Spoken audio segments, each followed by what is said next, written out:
सनातन धर्म की सबसे महान पुस्तक भागवत गीता में लिखा हुआ है कि जैसा कर्म आप करेंगे ठीक वैसा ही फल मिलेगा। न जाने कितनी बार हम लोगों ने दूसरों के मुख से इस बात को सुना भी होगा, परंतु इस बात में कितनी सच्चाई है? क्या सच में आपको लगता है कि यदि हम सही करें तो हमारे साथ भी सही होगा? जब हम खुद गलत कर रहे होते हैं तो इन सारी बातों को अपने दिमाग के एक कोने में रख देते हैं। अंदर से कोई आवाज नहीं आती कि क्या सही है क्या गलत। परंतु जब भी हम अपने आस पड़ोस में बुरे लोगों को देखते हैं तो समझ आता है कि यह व्यक्ति तो इतना बुरा है, फिर इसके साथ बुरा क्यों नहीं होता।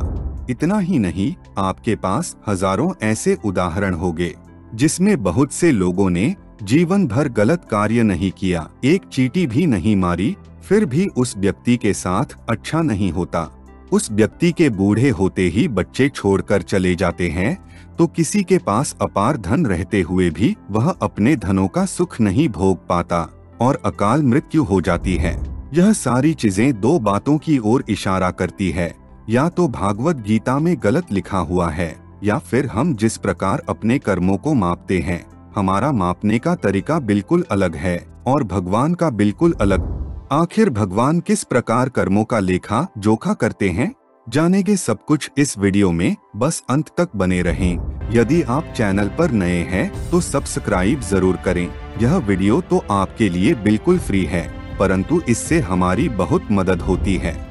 गरुड़ पुराण में एक कथा मिलती है जिसमें एक व्यक्ति अपने जीवन से परेशान होकर आत्महत्या करने जा रहा होता है। तभी उसको एक महात्मा जी रोक लेते हैं और पूछते हैं कि आत्मा को मनुष्य का शरीर तो बहुत ही भाग्य से मिलता है, तो फिर तुम इस शरीर का त्याग क्यों करने जा रहे? वह व्यक्ति महात्मा जी से कहता है, भगवान, मैंने अपने जीवन में एक चींटी भी नहीं मारी, हमेशा अच्छा कार्य करता रहा, फिर भी मेरा जीवन दुखों से भरा हुआ है। मेरी पत्नी को ऐसी बीमारी लग गई है कि वह बिस्तर से उठ तक नहीं सकती। मेरे बड़े भाई ने धोखे से मेरी सारी संपत्ति को अपने कब्जे में ले लिया है। मैं बहुत ही ईमानदारी से एक सेठ के यहाँ काम करता हूँ, जरूरत पड़ने पर वह सेठ भी मुझे पैसे नहीं देता। ऐसे में मेरे पास और कौन सा रास्ता बचता है? ऐसे जीवन से अच्छा तो इस जीवन का ना होना ही बेहतर है। मैंने कितना कुछ किया अपनी स्थिति सुधारने के लिए, पर अब नहीं कर पाऊंगा।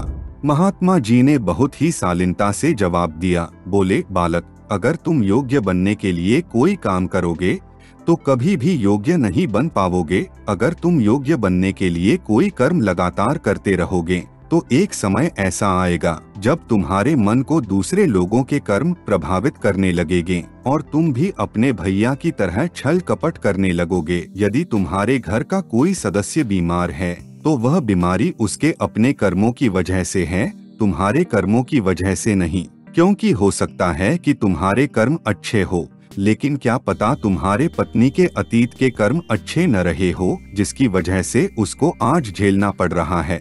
तुम्हारी पत्नी के बुरे कर्मों की वजह से तुम्हें भी दुखों का सामना करना पड़ रहा है। यदि तुम्हारी शादी उस औरत से हुई तो इसका एक ही मतलब है कि पिछले जन्म में तुम्हारे कर्म अच्छे नहीं थे, जिसका परिणाम तुम्हें इस जन्म में भोगना पड़ रहा। यदि कर्म अच्छे होते तो शायद उस महिला से तुम्हारा विवाह ही न हुआ होता, परंतु तुम योग्य नहीं हो, इसलिए उसके साथ साथ तुम्हें भी दुखों का सामना करना पड़ रहा। हम मनुष्य यह बात अक्सर भूल जाते हैं कि जो चीजें हम चाहते हैं वह हमें कभी नहीं मिलता, बल्कि वे चीजें हमें मिलती है जिसके योग्य हम होते हैं। इसलिए प्रत्येक मनुष्यों को योग्य बनने के लिए कर्म करना चाहिए, न कि कर्म का फल पाने के लिए।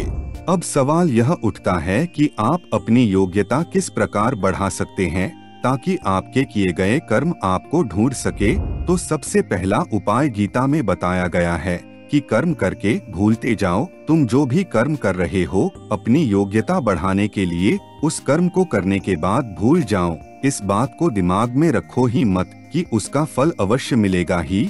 शायद इसलिए कहा भी गया है कि कर्म करिए, फल की चिंता मत करिए। यदि आप फल की चिंता कर रहे हैं तो वास्तव में आप कर्म कर ही नहीं रहे हैं, क्योंकि आपके अंदर एक लालसा है कि यह कार्य करने से आपको एक रिवार्ड मिलेगा, उपहार मिलेगा। दोस्तों, हिंदू धरोहर की यह प्रस्तुति अगर आपको अच्छी लगी हो तो कमेंट में जय श्री राम जरूर लिखें।